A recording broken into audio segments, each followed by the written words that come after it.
Bonjour, Such a Star est aujourd'hui avec Clément Bonelli, DJ réputé, qui a mixé dans les plus grands clubs à Londres, New York, Paris, Ibiza. Clément, Enchanté, merci de m'avoir accueilli pour cette interview. comment t'es venue ta passion pour la musique? Comment as-tu commencé en fait la musique? Alors j'ai commencé, à la base je voulais pas être disc-jockey, j'ai commencé par passion pour la musique et surtout un morceau m'a fait découvrir les sonorités électro. C'est Lil Louis c'est un morceau qui s'appelle French Kiss de Lil Louis.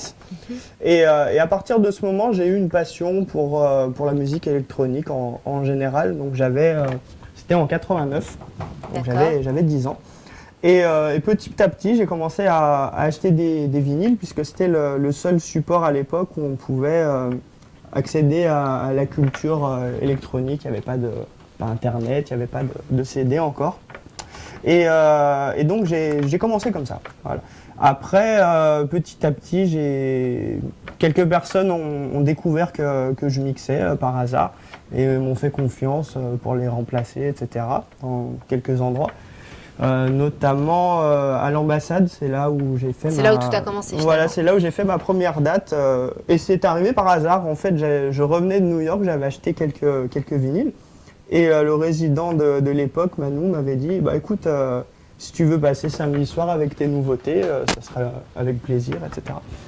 Donc ça s'est passé tout basiquement, quoi. Je ne voulais pas faire ce métier, c'était un plaisir. Il y a combien de quoi. temps ça à peu près? Alors la première fois où j'ai mixé à l'ambassade, ça devait être en 95 ou 96 par là, ouais. Voilà. En 96 exactement. Et donc c'était ma passion, j'avais aucune prétention de vouloir faire ce métier, rien de particulier, c'était juste pour le fun, quoi. Voilà. Ton interprétation de l'électro aujourd'hui? Disons que pour moi, l'électro, c'est vulgairement, on va dire que c'est la technologie. Et c'est l'arrivée de la technologie dans la musique, pour moi. Hein. Mais aussi une autre chose, pour moi, il n'y a pas d'électro sans valeur, sans source. Donc la source, c'est la musique, c'est les musiciens, les chanteurs, etc. Donc pour moi, ma vision de l'électro, c'est de la musique avec des musiciens, des chanteurs, des percussionnistes, etc. mélangés et améliorés par la technologie. Voilà, pour moi, c'est ma définition de l'électro. Voilà. Tu es plutôt live ou studio? Alors disons que le live, c'est un peu la récompense du travail qu'on fait toute l'année en studio. Et en live, on a la chance de pouvoir jouer nos propres morceaux si on est producteur ou comme je suis. Tu travailles Voilà. tous les jours, quotidiennement Voilà, dans, oui, dans ton studio? je fais à peu près 6 heures de studio par jour. Voilà. Et donc ouais, c'est la récompense en fait. Donc on peut tester nos dernières nouveautés, nos dernières démos. On peut les mixer avec des morceaux qu'on vient d'acheter. Donc c'est une récompense quand le club dans lequel on joue s'y apprête et a un bon public, on passe un bon moment. Donc j'aurais plutôt tendance à dire que je préfère le live. Mais quelquefois, le club n'est pas très génial, on va dire. Et à ce moment-là, on a une meilleure expérience chez soi en studio à vouloir composer et faire de la bonne musique. Voilà. Que penses-tu des remixes aujourd'hui? C'est vrai qu'il y a beaucoup de morceaux qui sont remixés. Tu analyses ça comment? Alors les remixes, personnellement, je ne suis pas un grand remixeur. Je n'aime pas remixer. Donc Tu préfères vraiment créer? Voilà, c'est ça. J'aime remixer. On m'a jamais fait la demande. J'aime remixer un morceau qui n'est pas électro, on va dire. Si par exemple un groupe de musique indienne ou brésilienne, etc. va me demander un remix, je vais sans doute avoir du plaisir à le faire. Mais remixer quelque chose qui est déjà dans un tempo avec des instruments électroniques, etc. Il faut vraiment. C'est pas ta tasse de thé. Non, quoi. c'est pas ma tasse de thé. Ouais. Alors je l'ai fait récemment là, pour le label Defected en Angleterre. J'ai fait un remix d'un classique que j'avais acheté en vinyle lorsque j'étais adolescent. Et bon, là, ça m'a rappelé des souvenirs, etc. Donc, j'ai accepté de le faire. Mais c'est vrai que remixer quelque chose de house ou d'électro actuel, Bah, disons que c'est pas ma tasse de thé, non, c'est pas mon truc. Voilà. Ta vision du clubbing en 2011? Ma vision du clubbing, ça va venir. Ma vision du clubbing.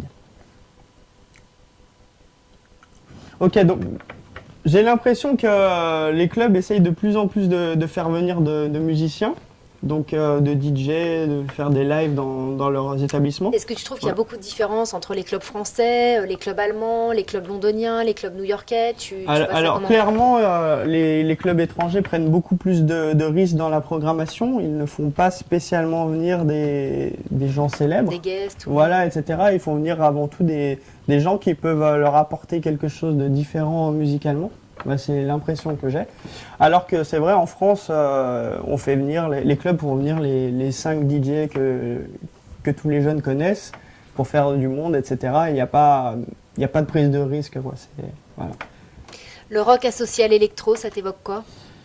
Bah écoutez, pas grand-chose, dans la mesure où j'ai jamais été un grand fan de rock, à part quelques groupes comme Radiohead, qui eux aussi faisaient appel à la technologie.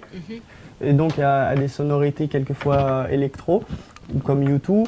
Et bon, ça m'inspire pas grand-chose. Je ne fais pas partie de ce mouvement, en fait. Ouais. Le mouvement rock et le mélange des deux, encore moins, je pense. Ouais. Voilà. Quelles sont tes dernières productions, Lincoln Sponties? Alors oui, ça c'est un EP de 4 morceaux que j'ai sorti avec des collègues d'Aix-en-Provence qui s'appellent Linans.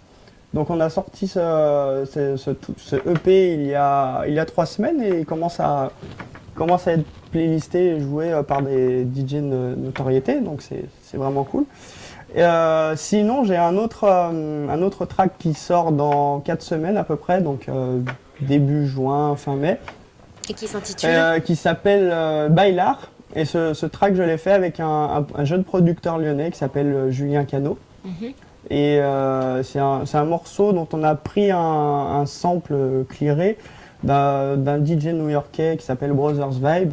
Et donc c'est un morceau un peu avec un vocal espagnol et ça va être quelque chose d'assez fort pour Ibiza normalement. Ouais. Voilà. Tu trouves que la profession a évolué comment depuis 1990 jusque-là, sur les 20 dernières années? Disons que les clubs se professionnalisent, ils essayent d'avoir des initiatives, etc. Elles ne sont pas toujours bonnes, mais disons que les propriétaires de clubs connaissent maintenant les DJ, moins la plupart le connaissent. Donc, disons que... Tes DJ stars aujourd'hui, c'est qui d'ailleurs? Les DJ stars, écoutez, il y en a pour tous les styles de musique. Il y a des DJ stars dans le milieu underground et c'est ça qui est de plus en plus intéressant, c'est que des gens comme Luciano par exemple, qui viennent vraiment du mouvement underground, commencent à se faire connaître. Ouais, voilà.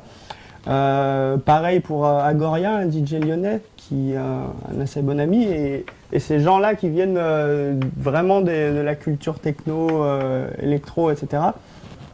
commencent à devenir des gens célèbres, on va dire. Ouais. Donc voilà. Et toute la génération, Laurent Garnier, etc. ou quoi, ça t'évoque quoi?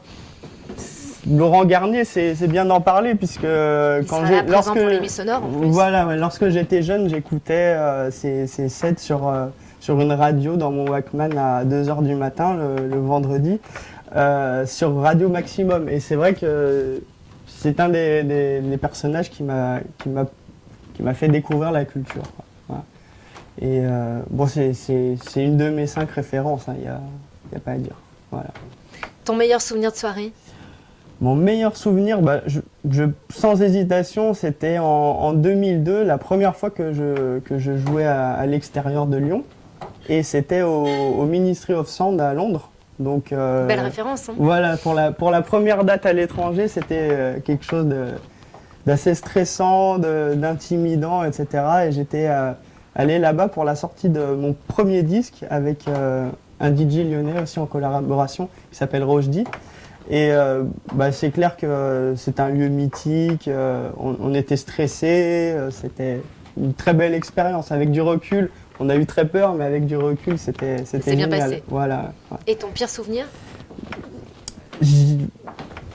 Le pire souvenir, je n'en ai pas. J'ai des mauvaises expériences, c'est sûr. Mais disons que dans la plupart du temps, j'ai toujours quand même un brin de satisfaction lorsque je vais dans un club, parce qu'il y a toujours, même s'il y a une personne seulement qui s'intéresse à ce que je fais dans le club, eh ben, je suis content pour la personne qui est en train d'apprécier.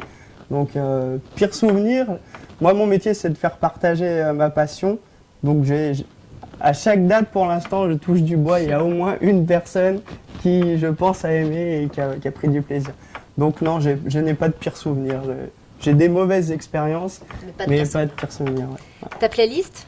Alors c'est vrai qu'en ce moment, j'aime beaucoup un morceau d'Agoria. Donc je joue beaucoup de tracks de DJ lyonnais, que ce soit Manu, Agoria, Rocco. Donc un morceau de l'album d'Agoria qui s'appelle Pantarei. Et c'est un morceau c'est vraiment mon morceau préféré du moment. Sinon, j'ai un morceau des Martinez Brothers, des jeunes artistes new-yorkais qui s'appelle Ish et que je joue à chacun de mes sets en ce moment. Voilà. Donc c'est mes deux morceaux préférés de ce moment. Voilà. Tes projets? Alors mes projets, là je suis en train de travailler pour faire une soirée hebdomadaire à Ibiza cet été. Donc j'attends les réponses. Ça serait une soirée sur une plage. Dans quel club? Sur une plage? Alors c'est sur une plage. J'aime pas trop les concept clubs à Ibiza. Je trouve que la vibe est meilleure en plein air. Les gens sont plus joyeux, etc. Donc ce serait une soirée hebdomadaire à Ibiza en milieu de semaine pendant 15 semaines tout l'été. Voilà. Donc je travaille là-dessus, c'est en train de se concrétiser. Et je suis assez excité par l'idée. Ouais, voilà. C'est ce qui me prend le plus de temps en ce moment. Moins de studio, plus de papier, plus de rendez-vous. Mais c'est vraiment mon projet numéro 1. Voilà. Donc 3 petits points à suivre, Clément. Ouais. En tout cas, merci. On te merci, souhaite bonne continuation c'est moi qui et vous j'espère remercie, qu'on te retrouvera sur les plages d'Ibiza cet été. Avec plaisir. C'était Vous Sophie êtes B invité. pour Such a Star et je vous dis à la semaine prochaine avec un nouveau DJ. Bye bye.